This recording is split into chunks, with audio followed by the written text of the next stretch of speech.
Assalamualaikum warahmatullahi wabarakatuh. Saya Sylvia Yarashima dari kelas Biologi 1 semester 6 Fakultas Sains dan Teknologi UIN Sumatera Utara.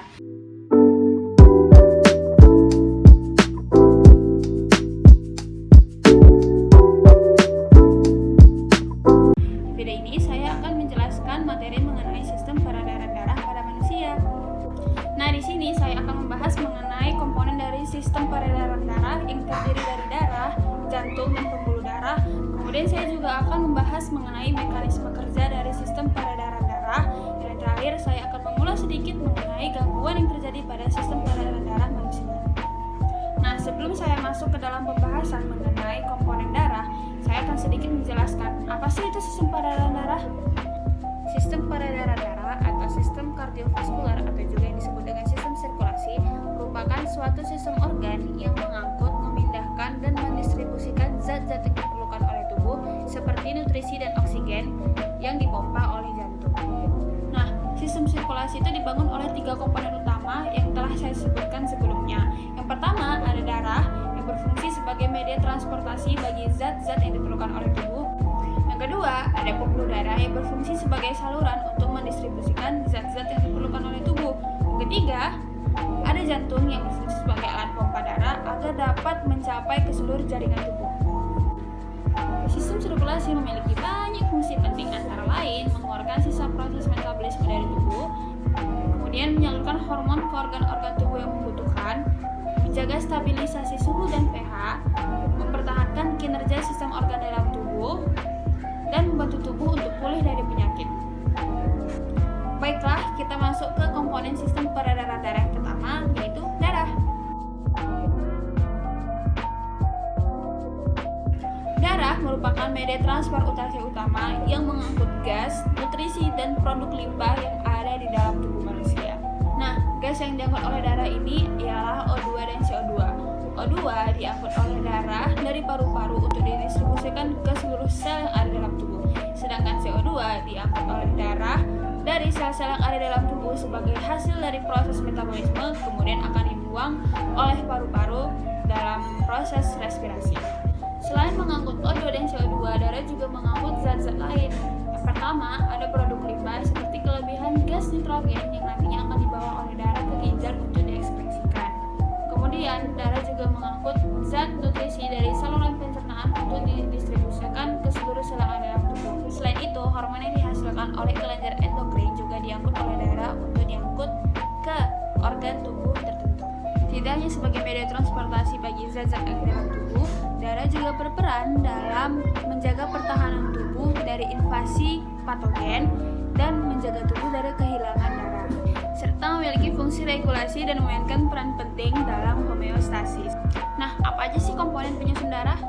Darah terdiri atas 55% plasma dan 45%-nya ialah elemen padat.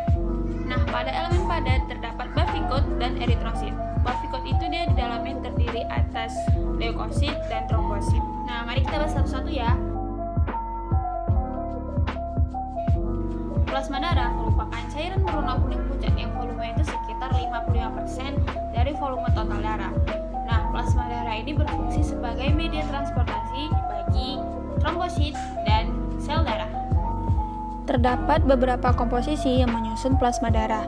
Yang pertama ada air, di mana air ini berfungsi sebagai pelarut dan media suspensi bagi darah. Kedua ada protein plasma. Protein plasma ini terbagi menjadi 3. Yang pertama ada albumin, globulin, dan fibrinogen. Nah, albumin bertanggung jawab terhadap viskositas darah dan tekanan osmotik. Selain itu juga bertindak sebagai penyangga, mengangkut asam lemak, bilirubin bebas, dan hormon tiroid. Kemudian ada globulin yang terbagi menjadi 3, yaitu alfa globulin, beta globulin, dan gamma globulin. Globulin alfa melindungi jaringan dari kerusakan akibat peradangan, mengangkut hormon tiroid, kortisol, testosteron, dan estrogen. Kemudian juga mengangkut lipid atau HDL dan hemoglobin yang dilepaskan dari eritrosit yang rusak. Globulin beta mengangkut besi berupa transferin, mengangkut lipid berupa beta lipoprotein terutama LDL, dan terlibat juga dalam imunitas. Globulin gamma terlibat dalam imunitas yang mana sebagian besar antibodi adalah gamma globulin, tetapi ada juga beberapa yang alfa dan beta globulin. Fibrinogen merupakan protein yang berperan dalam proses pembekuan darah. Kemudian ada ion yang berupa sodium, potasium, kalsium, magnesium, klorida, besi, fosfat, hidrogen, hidroksida, dan bikarbonat yang terlibat dalam osmosis, potensial membran, dan menjaga keseimbangan asam basa pada tubuh. Selanjutnya ada nutrisi. Nutrisi di sini terbagi menjadi dua. Yang pertama ada glukosa, asam amino, trigliserol, dan kolesterol. Kemudian juga ada globulin. Nah, glukosa, asam amino, trigliserol, dan kolesterol sebagai sumber energi dan untuk membangun molekul kompleks. Sedangkan globulin di sini berfungsi untuk meningkatkan aktivitas enzim. Pada plasma darah juga terdapat produk limbah. Yang pertama ada urea, asam urea, kreatinin, dan garam amonia yang merupakan produk pemecahan metabolisme protein dan akan diekskresikan oleh ginjal. Kemudian juga ada bilirubin yang merupakan produk pemecahan dari sel darah merah, kemudian akan diekskresikan dari empedu ke usus. Bilirubin ini juga merupakan produk dari proses respirasi anaerob yang dikonversi menjadi gula di dalam hati. Pada plasma darah terdapat oksigen, karbon dioksida, dan juga nitrogen. Di sini nitrogen tidak akan bereaksi dengan zat apapun. Selanjutnya juga ada substansi pengatur yang berfungsi untuk mengkatalisasi reaksi enzimatik, merangsang atau menghambat fungsi hormon. Nah, yang kedua ada sel darah merah atau eritrosit. Normalnya eritrosit berbentuk cakram dan bikonkav di mana pada bagian tengah di kedua sisinya agak mencup. Memiliki diameter sekitar 7,5 mikrometer yang memiliki beberapa keuntungan. Yang pertama, menjadikan eritrosit memiliki permukaan yang lebih luas bagi difusi oksigen, membuat pergerakan gas dari dalam dan keluar sel menjadi lebih cepat, kemudian bersifat fleksibel dan mampu mengalami deformasi. Sepertiga dari eritrosit itu adalah hemoglobin. Hemoglobin inilah yang menjadikan darah berwarna merah. Nah, hemoglobin ini dapat mengikat 4 molekul oksigen. Selain itu, hemoglobin juga dapat mengikat molekul CO2. Nah, yang ketiga ada sel darah putih atau leukosit. Leukosit merupakan sel darah yang paling sedikit jumlahnya. Satu sel leukosit untuk 700 sel eritrosit, dan dalam 1 ml darah terdapat 7 juta sel leukosit. Pada dasarnya, jumlah leukosit ini bervariasi mengikuti sistem ketahanan tubuh yang selalu berubah-ubah. Ukuran leukosit ini lebih besar daripada ukuran eritrosit dan tidak berwarna seperti eritrosit karena leukosit tidak memiliki hemoglobin. Leukosit diproduksi di dalam sumsum tulang merah yang mana produksinya ini diatur oleh suatu protein yang disebut dengan colony stimulating factor. Pada orang dewasa yang sumsum tulang merahnya berfungsi dengan normal, leukosit dapat menggandakan diri 2 kali lipat dalam hitungan jam jika memang diperlukan oleh tubuh. Biasanya leukosit hanya memiliki masa hidup beberapa hari saja dan akan mati setelah bertempur melawan patogen. Tidak seperti eritrosit yang selalu berada di dalam pembuluh darah. Nah, kalau leukosit di dalam pembuluh darah itu dia hanya dalam waktu yang singkat saja. Hal ini dikarenakan leukosit akan bermigrasi ke jaringan yang mengalami infeksi ataupun cedera. Jadi, leukosit hanya menggunakan pembuluh darah sebagai transportasinya untuk berpindah ke jaringan satu ke jaringan yang lain. Ada 5 tipe leukosit, yaitu neutrofil, eosinofil, basofil, limfosit, dan monosit. Neutrofil, eosinofil, dan basofil termasuk ke dalam leukosit granulosit. Hal ini dikarenakan pada leukosit tersebut terdapat seperti butiran-butiran granul di dalam sitoplasmanya dan jumlahnya lumayan banyak. Sedangkan limfosit dan monosit termasuk ke dalam leukosit agranulosit. Hal ini dikarenakan sitoplasma pada kedua leukosit ini hanya sedikit saja memiliki butiran-butiran halus. Nah, granulosit ini bersifat polimorfonuklear yang artinya intinya memiliki lebih dari satu lobus. Sedangkan agranulosit bersifat mononuklear yang artinya intinya hanya memiliki satu lobus saja. Neutrofil merupakan leukosit yang jumlahnya paling banyak, yaitu sekitar 60-70% dari total leukosit. Intinya memiliki 2-5 lobus, spesialis dalam fagosit, berusia pendek, dan bertahan dalam aliran darah hanya sekitar 10 jam. Neutrofil merupakan pertahanan pertama ketika terjadi invasi bakteri sehingga sangat penting dalam proses peradangan. Tidak hanya itu, neutrofil juga memiliki peran dalam membersihkan debris. Peningkatan jumlah neutrofil dalam darah menunjukkan adanya infeksi bakteri akut. Neutrofil akan mati jika menelan 1 atau 2 bakteri. Namun sebelum pecah, neutrofil akan melepaskan senyawa kimia yang menarik neutrofil lainnya ke daerah tersebut. Campuran neutrofil yang telah mati, debris, dan mikroorganisme yang telah mati akan membentuk nanah. Eosinofil Jumlahnya sekitar 2-4% dari total leukosit dan intinya memiliki 2 lobus. Eosinofil umumnya terdapat pada jaringan yang mengalami reaksi alergi dan jumlahnya dalam darah akan meningkat jika seseorang mengalami alergi. Eosinofil dapat mengurangi respon peradangan dengan memproduksi enzim yang merusak bahan kimia inflamasi seperti histamin.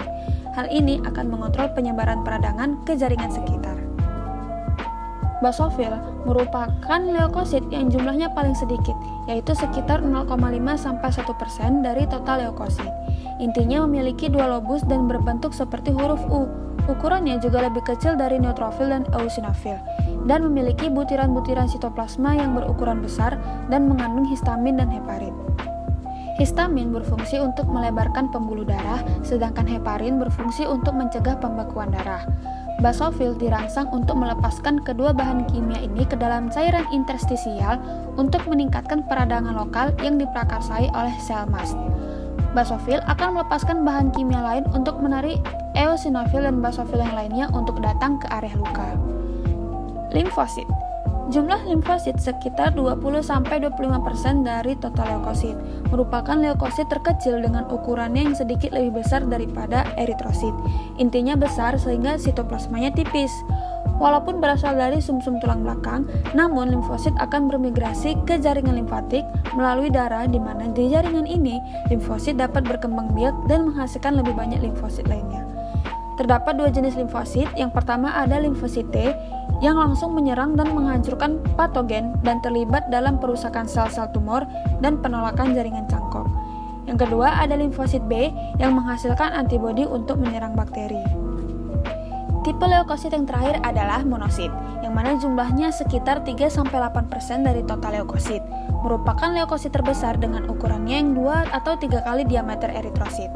Intinya besar seperti bulat telur atau ginjal atau terkadang seperti tapal kuda. Sitoplasmanya berlimpah dan sedikit mengandung butiran. Biasanya tetap berada di dalam sirkulasi darah selama 3 hari, kemudian meninggalkan sirkulasi dan berubah menjadi makrofag, lalu bermigrasi lagi melalui beberapa jaringan. Peningkatan makrofag sering dikaitkan dengan infeksi kronis. Yang keempat, ada keping darah atau trombosit. Nah, trombosit ini bukan merupakan suatu sel utuh, tetapi merupakan potongan kepingan sel megakariosit yang terdapat di sumsum tulang belakang. Normalnya sih, trombosit ini memiliki jumlah sekitar 250.000 per mililiter darah. Sebenarnya sama dengan sel-sel lainnya, trombosit ini memiliki membran plasma, sitoplasma, dan organel-organel sel yang mendukung, tetapi bedanya, trombosit ini tidak memiliki inti sel atau nukleus. Nah, trombosit ini berbentuk cakram, dan pada permukaan selnya itu terdapat glukoprotein dan protein yang berfungsi untuk menempel pada molekul lain. Nah, di awal dikatakan bahwa salah satu fungsi darah ialah menjaga tubuh dari kehilangan darah. Hal ini dinamakan dengan hemostasis. Nah, hemostasis adalah suatu mekanisme yang dilakukan oleh tubuh dalam menghentikan pendarahan untuk mencegah kehilangan darah yang berlebih. Proses hemostasis ini melibatkan 3 proses yang terpisah tetapi saling terkait.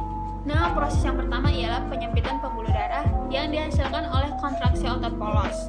Nah, proses yang pertama ialah penyempitan pembuluh darah yang dihasilkan oleh kontraksi otot polos yang berada di dinding pembuluh darah.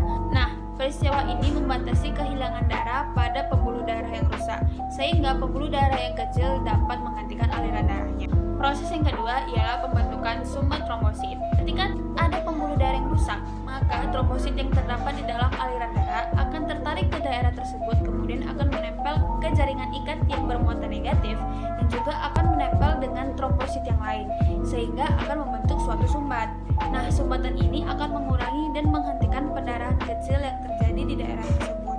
Urutan proses terjadinya pembekuan darah yaitu yang pertama, jaringan rusak akan melepaskan tromboplastin dan kemudian agregat trombosit akan melepaskan faktor trombosit yang akan bereaksi dengan faktor koagulasi yang terdapat pada plasma menghasilkan protrombin aktivator.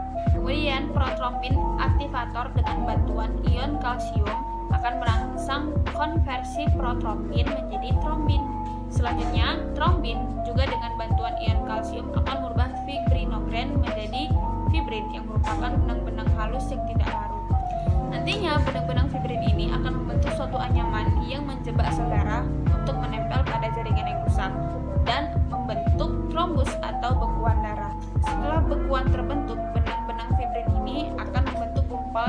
kompak dan menarik jaringan yang rusak untuk lebih dekat satu sama lain.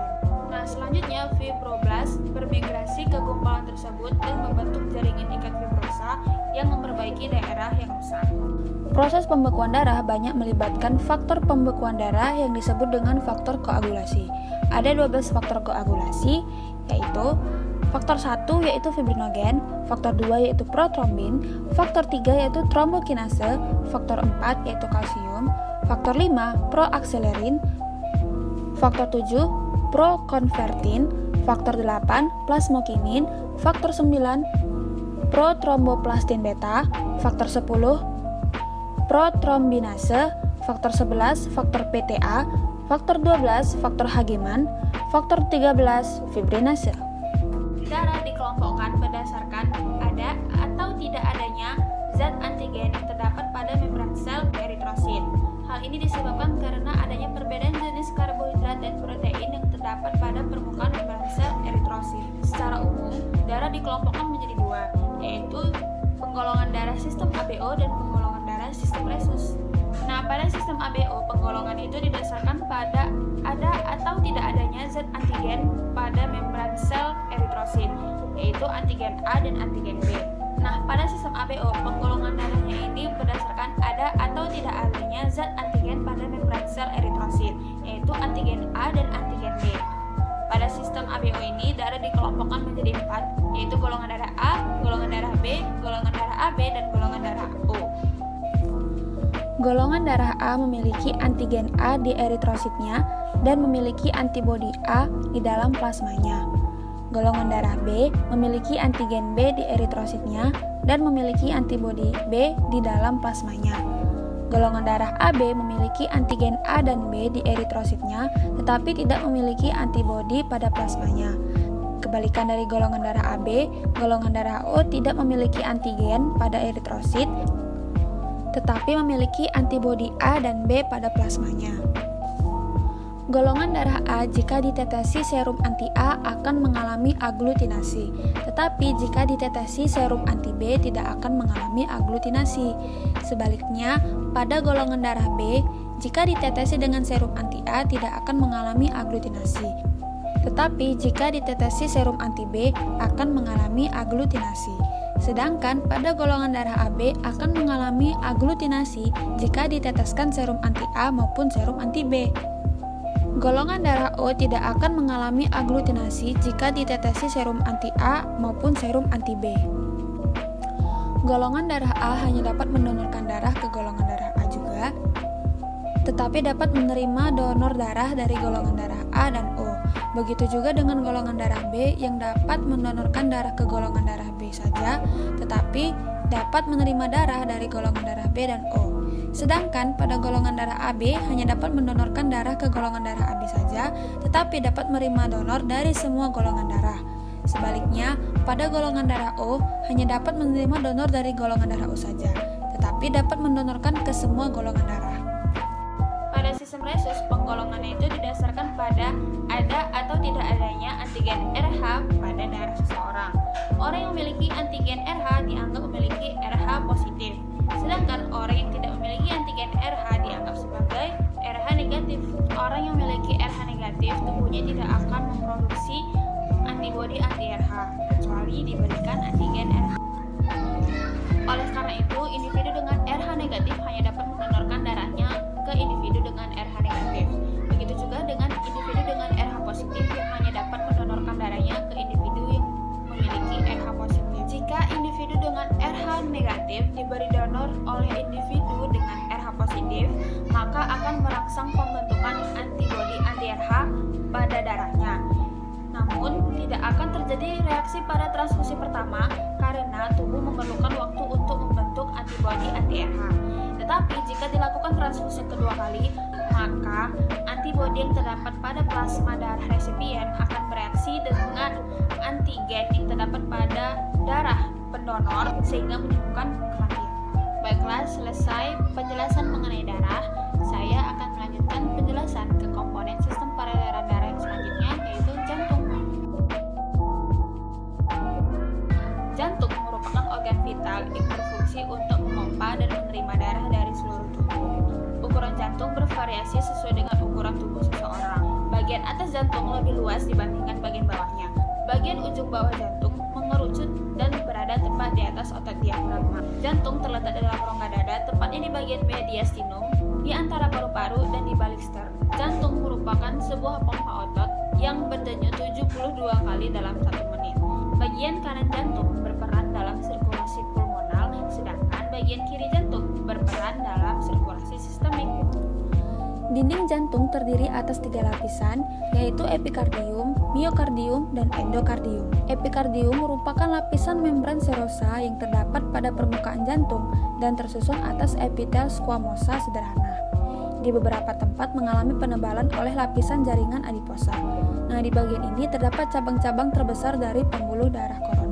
Kemudian, lapisan miokardium yang terletak di antara epikardium dan endokardium. Lapisan inilah yang melakukan kerja jantung dalam memompa darah. Ketebalannya bervariasi antara ruang yang satu dengan ruang yang lain dan sebanding dengan beban kerja pada individu. Lapisan yang ketiga yaitu endokardium yang merupakan lapisan interior ruang jantung. Di sini terdapat endotelium yang tersusun atas epitel squamosa sederhana seperti pada epikardium, hanya saja tidak memiliki jaringan adiposa. Endotelium meliputi permukaan katup jantung dan terus menyatu dengan endotelium pembuluh darah. Jantung memiliki 4 ruang. 2 ruang di kutub posterior yaitu atrium dextra dan atrium sinistra, dan 2 ruang di bawah atrium yaitu ventricle dextra dan ventricle sinistra. Atrium memiliki dinding yang tipis dan menerima darah yang kembali ke jantung dari vena. Sebagian besar massa masing-masing atrium berada di posisi posterior jantung, sehingga hanya sebagian kecil yang terlihat dari pandangan anterior. Ventrikel memiliki dinding yang tebal dan merupakan bagian yang memompa darah keluar dari arteri. Di permukaan, batas-batas dari keempat ruang ditandai dengan 3 alur yang sebagian besarnya diisi oleh lemak dan pembuluh darah koroner. Jantung memiliki 4 katup. Yang pertama yaitu katup mitral atau bikuspid. Katup ini terletak di antara atrium sinistra dan ventricle sinistra, berperan untuk mencegah darah tidak masuk kembali ke atrium sinistra saat pengumpulan darah kaya oksigen dari paru-paru. Yang kedua, ada katup aorta yang terletak di antara ventricle sinistra dan pembuluh darah aorta. Katup ini berperan untuk menutup ventricle sinistra saat darah kaya oksigen dikeluarkan dari jantung ke seluruh tubuh melalui aorta. Yang ketiga, ada katup tricuspidalis. Katup ini terletak di antara atrium dextra dan ventricle dextra, berperan untuk mencegah darah agar tidak masuk kembali ke atrium dextra dan memberikan akses pada darah untuk masuk ke ventricle dextra. Kemudian yang terakhir ada katup pulmonalis yang terletak di antara ventricle dextra dan arteri pulmonalis. Katup ini menghalangi akses darah untuk masuk kembali ke ventricle dextra dan mengeluarkan darah ke paru-paru melalui arteri pulmonalis. Di sini saya tidak akan menjelaskan mengenai bagaimana cara kerja jantung, karena pada dasarnya cara kerja jantung merupakan salah satu mekanisme kerja dari sistem peredaran darah pada manusia. Jadi nantinya akan sekaligus dijelaskan pada bagian mekanisme kerja sistem peredaran darah pada manusia. Baiklah, saya akan menjelaskan komponen dari sistem peredaran darah yang terakhir, yakni pembuluh darah. Pembuluh darah adalah saluran yang berfungsi untuk mengedarkan darah ke seluruh tubuh. Pembuluh darah memiliki 3 lapisan pada dindingnya. Lapisan yang pertama yaitu tunika interna yang merupakan lapisan bagian dalam dari pembuluh darah. Pada lapisan ini terdapat endotelium.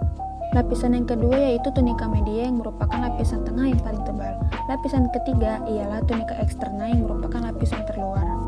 Ada 3 jenis pembuluh darah yaitu arteri, vena, dan kapiler. Arteri atau pembuluh nadi merupakan pembuluh darah yang membawa darah dari jantung ke seluruh tubuh. Arteri tidak memiliki katup karena darah yang melewati arteri hanya mengalir satu arah saja. Yang pertama ada aorta yang merupakan pembuluh arteri terbesar di tubuh manusia yang keluar dari ventrikel jantung. Kemudian ada arteri koroner yang mengalirkan darah kaya akan O2 dari jantung ke otot-otot jantung. Selanjutnya ada arteri pulmonalis yang membawa darah dari jantung ke paru-paru. Kemudian ada arteri sistemik merupakan pembuluh yang membawa darah kaya akan O2 dari jantung ke seluruh bagian tubuh. Kemudian yang terakhir ada arteriol yang merupakan pembuluh arteri terkecil yang langsung berhubungan dengan pembuluh kapiler. Vena atau pembuluh balik merupakan pembuluh CO2. Umumnya terletak di permukaan dan tampak kebiruan.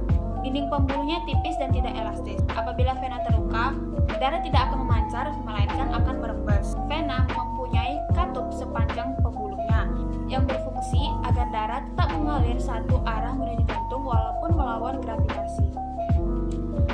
Ada beberapa jenis vena di dalam tubuh. Yang pertama, vena cava. Vena cava merupakan pembuluh balik terbesar yang ada dalam tubuh manusia. Vena cava terbagi menjadi dua. Yang pertama, vena cava superior yang membawa darah dari tubuh bagian atas, dan vena cava inferior yang membawa darah dari tubuh bagian bawah.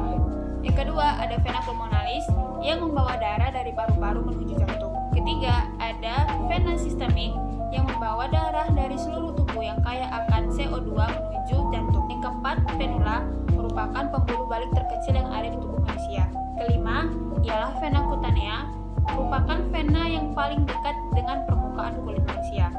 Yang keenam, ada vena dalam atau deep vein, merupakan vena yang tidak terlihat dari luar dan letaknya berdekatan dengan arteri. Selanjutnya yaitu pembuluh kapiler. Pembuluh kapiler merupakan pembuluh yang menghubungkan arteriol dan venula dengan sel-sel yang ada di dalam tubuh. Kapiler ini merupakan pembuluh yang paling banyak dalam tubuh dan paling kecil.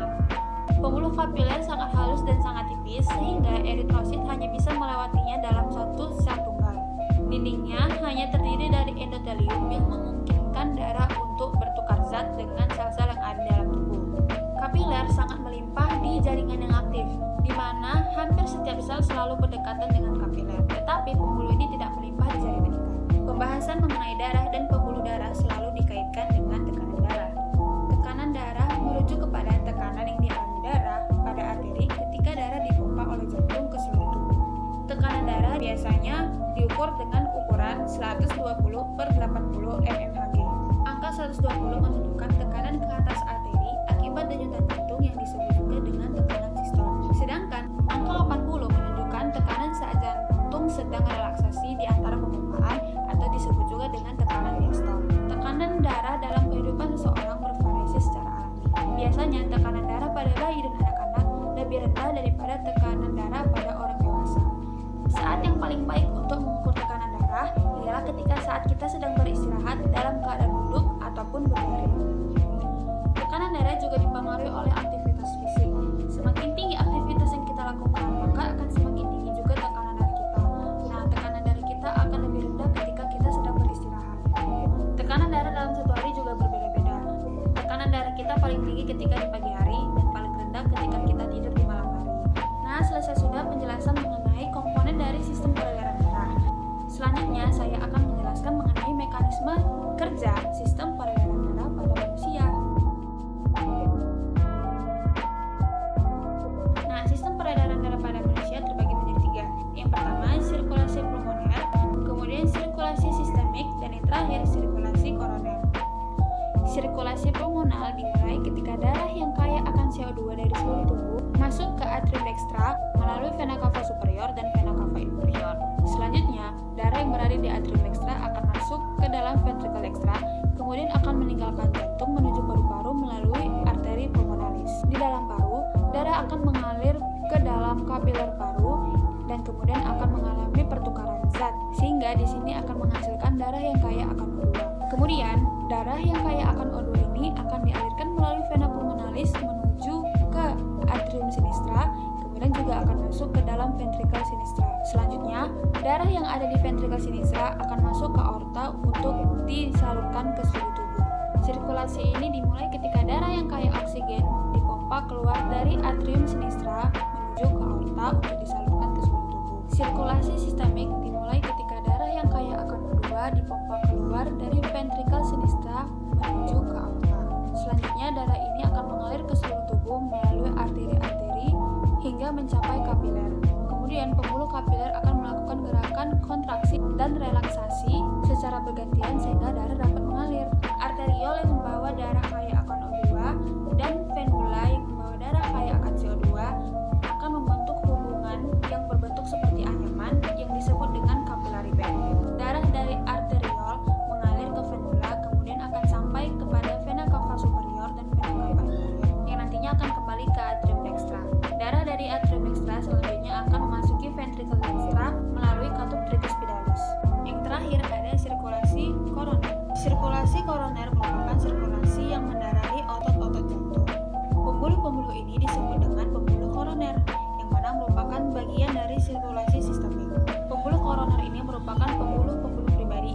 fasa privata bagi jantung yang berbeda dengan pembuluh-pembuluh umum atau fasa publika.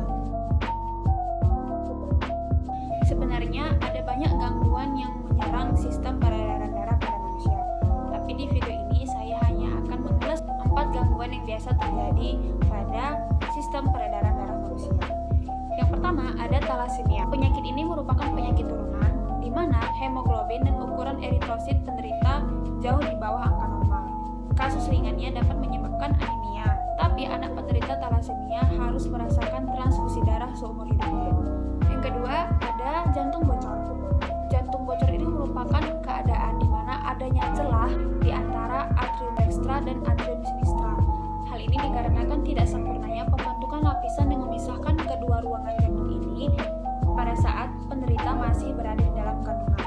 Hal ini dapat menyebabkan tercampurnya darah bersih dan darah kotor di dalam jantung, sehingga penderita yang mengalami penyakit jantung bocor ini tidak bisa melakukan aktivitas yang terlalu berat. Yang ketiga ada trombositopenia. Trombositopenia merupakan keadaan di mana terbatasnya jumlah trombosit yang dikarenakan terbatasnya produksi trombos atau terjadi karena kerusakan trombosit di luar sumsum tulang belakang meningkat. Gejalanya biasanya yaitu memar, ruam, mimisan, atau mengalami pendarahan di mulut. Apabila pendarahan terjadi di saluran pencernaan dan di otak, maka akan menyebabkan komplikasi. Terakhir ada leukemia. Leukemia atau yang awam kita kenal dengan kanker darah merupakan keadaan abnormal sel darah putih yang berubah menjadi ganas. Hal ini dikarenakan tubuh penderita memproduksi terlalu banyak leukosit atau sel darah putih. Pengobatan yang dapat dilakukan ialah berupa kemoterapi yang diikuti dengan radiasi dan transplantasi sel itu. Demikian penjelasan saya dalam video ini. Lebih dan kurangnya saya mohon maaf. Wassalamualaikum warahmatullahi wabarakatuh.